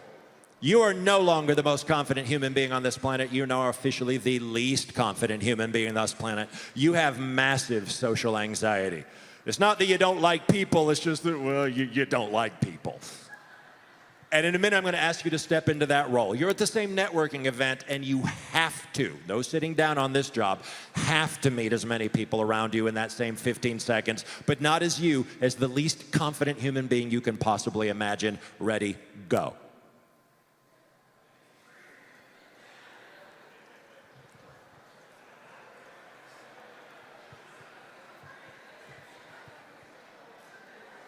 All right, thank you. Come back to your chairs, have a seat, give yourselves an enormous round of applause because you just told me something very, very important about you. So what did you tell me? While you were watching each other, I was watching you. In fact, I'm going to draw your attention to a few things that you might have noticed. How many of you noticed that when I asked you to play the role of the most confident person you could imagine, it's like Earth's gravity got turned in reverse? Suddenly you're standing up a lot straighter. Your rib cage is up. Your head is up. You're making longer, more sustained eye contact with the people around you. Hands up if you noticed this. How many of you noticed that your body took up more space? You didn't cross yourselves. Your arms were free. You were gesturing freely. How many of you noticed that when you played the role of the least confident human being, suddenly your legs came together and your arms got stuck to your side and you took up a lot less space? In fact, now that your legs are so close to each other, you feel even less confident because you feel like a feather could top you over.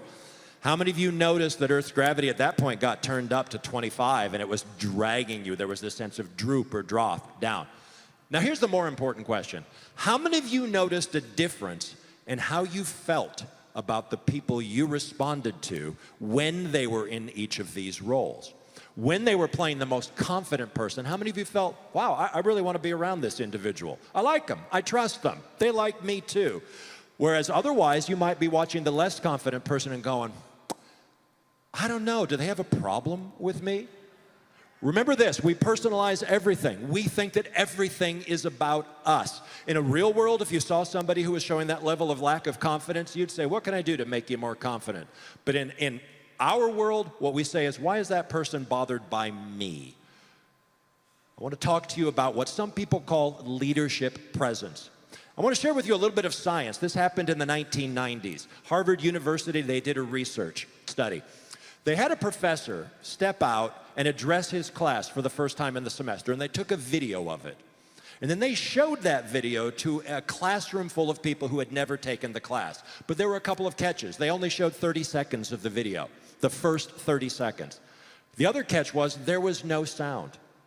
It was entirely silent. Everything that the people were getting from, they were getting the body language. And then they asked this control group, the ones who saw the silent 30 seconds, how well does this professor know his subject? How confident is he? And how well does he connect with his class? They made ratings. And then they compared those ratings to the people who had taken the class, gone through the entire semester. And what's really amazing, they matched up exactly. 30 seconds is all it took to make that judgment. 30 seconds is what we used to be told it takes to make a first impression. They lied because they did new research. They shortened it to 7 seconds. Oh, and then they did new research. They shortened it to 2 seconds. And then they did new research, and it goes this long. I can't even snap my fingers fast enough. This will sound crazy, but it's true. Within a 20th of a second of making eye contact with you, you're being evaluated. And you're being judged on these parameters. Do they know what they're doing? Do I trust this person? Do I like this person? And here's the scary part. 6 months later, they will hold to that same evaluation up to 80%. So what's happening in that 6 months? Well, what's happening is they're justifying their gut.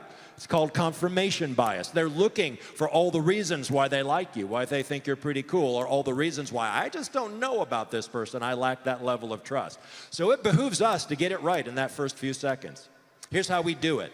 3 steps: eye contact, smile, handshake. Very first thing you do when you look at somebody is you make eye contact. You would think there's no right or wrong. There isn't really a right or wrong, but there are different ways.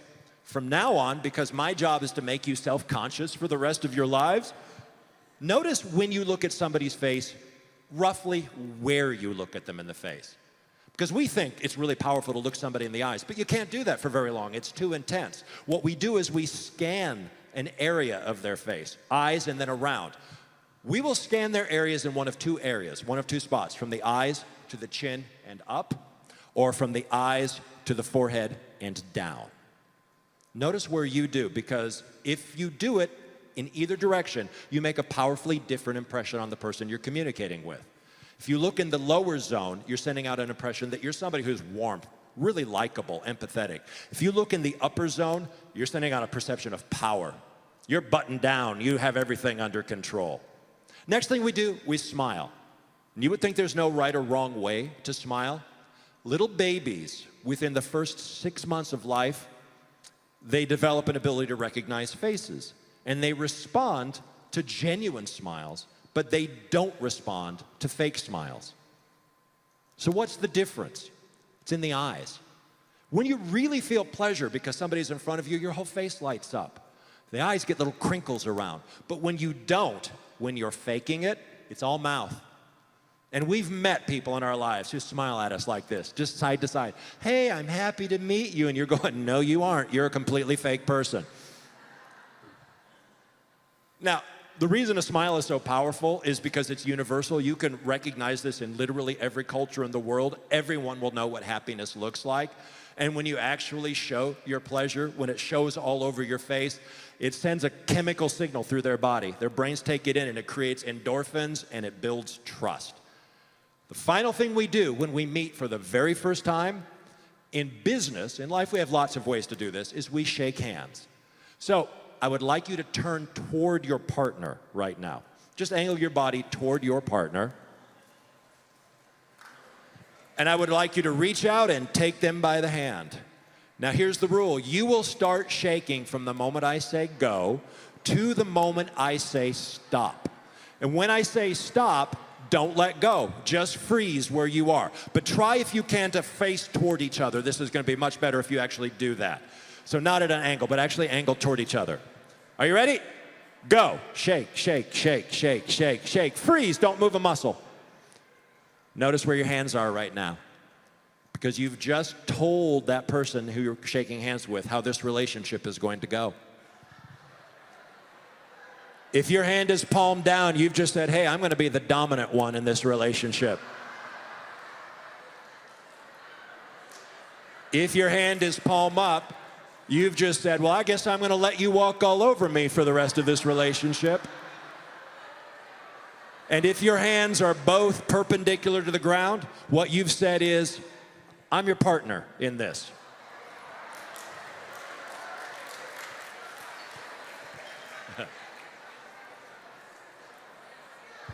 Obviously, I'm exaggerating for dramatic effect. But one of the things we do with our body language is we set up status. Who's higher in status? Who's lower in status? And that's why I'm talking to you about these two key parameters. Every single one of us is always projecting two kinds of signals. One is a signal that shows confidence, and the other is a signal that shows connection. Now, all of us are depicting or sending out these signals together. We all have confidence signals, we all have connection signals, but we all don't send them out at the same level. Some of us really balance heavily the confidence, and so we come across as very authoritative. And some of us really heavily balance these connection signals. We look friendly, warm, and likable, but we don't always look like we're in control of everything. Where we want to be as leaders is in between a continuum between, hey, I'm super likable, and hey, I'm completely authoritative. We want a little bit of both of those, and here's why. If all you show is I'm a likable person, but you don't come across as confident and in control, you're not judged as credible. People say, yeah, that person's a lightweight, they don't know what they're doing. But if all you show is, hey, I'm your buddy, I'm your likable, but there's no confidence or authority in your body language, well then you're not judged as, go the other way. If you're all confidence and authority, but there's no likability, nobody wants to communicate with you. Nobody wants to interact. Let's imagine a continuum. Number 1 is total authority, no likability. Number 10 is total friendliness, likability, but no authority. 1 through 10, you don't have to answer this out loud, but answer it in your mind. Where do you think you fall? Understand, there's no right or wrong. We're all authentic people. We all come in different spots. But the next thing, when you have a chance, describe this continuum to your team and ask them, where do you think I fall? Because if there is a massive difference between where you think you fall and where they think you fall, now you know what you need to work on. Now, I'm going to give you a few examples of the kinds of body language that project leadership in the modern world. But I'm going to do this by an example of handshakes. Can I have you come up and join me, please? Give him a big round of applause for coming up and helping us out. Terrific. And I'm going to have you stand right here. I'm Chris. You can flip that name tag so I can see you. Great. Kevin, thanks so much for coming up. I appreciate it. Now, Kevin and I are going to demonstrate some regular handshakes that you might see or encounter in your working life. I'm doing this so that I can show you how we project both confidence and likability when we're dealing with people. See, it used to be thought in business, if you're the boss, you're all buttoned down. You're the guy who's totally authoritative, totally in control. If you have Gen Z employees, how's that working out for you? Not very well. Now people really value authenticity and connection and empathy, but they still want us to be competent and look like we know what we're doing. One of the reasons that we shake hands, and there's a lot of myths, like we're showing that we had no weapons that go back to ancient time. We don't know if any of that's true. But one of the reasons that we shake hands is because it forces us to face fronting. Fronting demonstrates both connection and competence, because I'm saying I'm really comfortable with myself. Because I'm comfortable with myself, I'm comfortable with you. And then we have to make eye contact. We're stuck with it. And then we reach in and we actually make physical contact, but safe physical contact. I'm not coming in for that bro hug right yet. And so we now have this sense of connection and intimacy. With that greeting, we're showing competence and connection. But some of us shake hands differently. How many of you have ever seen this kind of handshake? Now, the moment I did that, every woman in this room went, ew. Because it's almost only women who experience this. And what is happening when women experience this? Typically, it's a guy who's coming up and going and shaking hands like this. Gentlemen, if you shake hands like this, please rethink this. Because what you're sending out is this signal. I guess I'm a big, powerful man who could easily crush your fingers. And what you're doing is automatically assuming a high status rather than being a partner. Here's another way we often shake hands. Good to meet you. This comes in a lot of different contexts. One is our ministers shake hands with us as we come. Another is our grandmothers do this to us when they're offering us cookies. Another, and I bet we have some people involved in politics, do this in a receiving line in politics. Good to meet you. Good to meet you. Sometimes salespeople will shake hands like this. It's meant to show empathy. But empathy is contextual. If our minister does that, it makes sense. If our grandmother does that, it makes sense. But if you're a salesperson or a politician, what it shows is phoniness. Here's what you're doing. I'm going to be submissive to you. Not really. Final handshake. How many of us shake hands this way? Maybe you're a big, vigorous person and you just love to come in for the energy. That's totally cool. It might be natural to you and you might project enough warmth. Let me share with you my experience with this particular variety of handshake. I had just moved to Chicago, starving artist like I mentioned. I got a job working for a magician who did big tricks. Put a woman in a box, she turns to a tiger, that kind of thing. And part of my job was to set up his pyrotechnics display after the show. So the show's over and all these big bombs go off, sparkle fountains. Now, in order to do that, you have to be covered by a Class C pyrotechnics license, which I did not have. But my boss had it. I was covered by his license. If a fire marshal had come in at that moment and staged a surprise inspection, and I was not there with my boss, I would have gotten probably a $500 fine. So one day I'm setting all of this up. The fire marshal walks in. I look around for my boss. He's not there. And I realize, if I get carded, I'm in trouble. How am I not going to get carded? I think, well, I'm going to show confidence. So I step in and I say, hi, I'm Chris. How can I help you? And he looks down at my hand on his wrist, and he looks up at me, and he says, nobody who shakes hands like that can be trusted. And I got a $500 fine. Kevin, thank you so much for not fining me. Give Kevin a big round of applause for his help.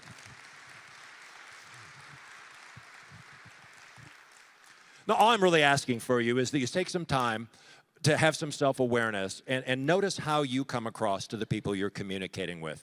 Are you building trust by saying that we're on the same page, we're equals to one another, or are you trying to bowl them over? Bowling them over does not work effectively long-term in leadership because you need to have people on your team. When finally, finish out with a story that I hope sums all of this together. I was 50 years old. I got a party with black balloons. I was not in a good mood. And then I walked down to the mailbox the very next day, and I open it up, and there's a letter from the Department of Motor Vehicles. It's time for me to renew my driver's license. And all I'm thinking at that point is, oh, this is just what I need. First, I get a party with black balloons, and now I have to stand in the line at the DMV. And I don't know about you, but as far as I'm concerned, I have a kind of a dim view of being in the line at the DMV. At least at that point, I did. So I drive up. I get out of the car, it's incredibly hot, 95 degrees, my glasses fog up, and I'm already in a bad mood when I notice there's a line, and not a little line, and more important, not an indoor line. It spills out to the side of the building, goes halfway across the building. So I go and I stand in line, and I'm just angry, and I'm muttering to myself, I shouldn't have to do this. We're standing in line, and I go a few feet, wait, a few feet, wait. After what feels like forever, I'm in front of the clerk. Her name is Sylvia. I know this through my keen psychic powers. Okay, her nameplate is on the table in front of her. And the moment I get in front of her, she looks up at me, and she smiles, and she says, well, good morning. I'm so happy to see you today. And I jumped back. I looked around the room going, who on earth is she talking to? And as a little bead of sweat fell down my nose and dropped off my chin, I realized, wait a minute, she's talking to me. So I hand her my information, and she looks at it, and she studies it, and she looks up at me, and she said, sir, I hope you don't mind me saying this. It says you turned 50 yesterday. I don't want to be inappropriate, but there's no way you turned 50 yesterday. You are looking good. So I'm thinking, well, thank you. Yes, I guess I am looking pretty good. This is the easiest transaction in the world. You know, you pay for it, you get your picture taken, you get your license, you leave. So I'm handing over my credit card, and this when she sees my watch. She says, hey, that is a nice watch. Do you mind if I take a picture of that for my son? I think he'd like a watch exactly like that. She pulls my wrist forward, and right here in the middle of the DMV, she pulls out her phone, and she snaps a picture of my watch. And on this particular day, I find myself walking out of the Department of Motor Vehicles thinking, I have got to do this more often. But that's not the good part. The good part came about 3 months later when it was my wife's turn. Because I was along. We were doing errands. Now, I didn't go inside. I stayed in the car, and I waited. After, again, what felt like forever, she gets into the car. She's grinning ear to ear. She holds out her wrist. Her watch sort of glints in the sunlight coming through the dash, and she says, my love, do you think my watch is spectacular? And I said, well, I think it's lovely. I'm the one who bought it for you for your birthday. And she goes, no. You said lovely. But the clerk said spectacular. And then do you know what she did? I said, let me guess.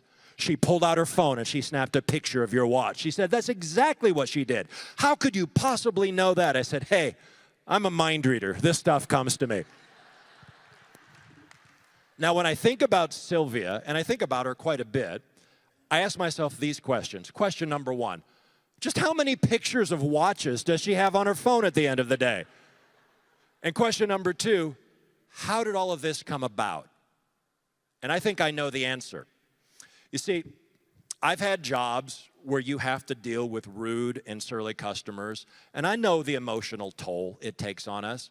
And I think that at some point it got too much for Sylvia, and she said, I've got to stage an intervention. What am I going to do? I think what I'm going to do is just offer up some disarming compliment. And she tossed out some little disarming compliment. And I would be willing to bet, in fact, I will guarantee that the moment she delivered that little disarming content, just before that, she was scared. And here's how I know. Because I began my career with actors trying to get people who are not confident on the stage confident. You've probably heard this phrase that more people would rather be dead than giving a speech. I don't think that's literally true, but many people are terrified of speaking in front of public, and that's what my students were. And I will tell you the same thing I told them. You are absolutely not afraid of speaking in public. What you are afraid of is being judged in public. We're all afraid of that. And so she was nervous, she was afraid, but she mustered up the courage, she gave it, and it worked.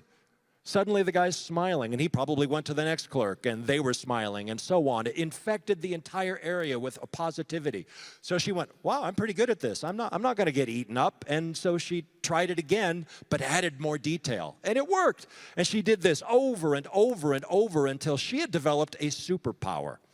The power to make people feel good about an experience that practically nobody ever feels good about. And here's what I think is most amazing about it.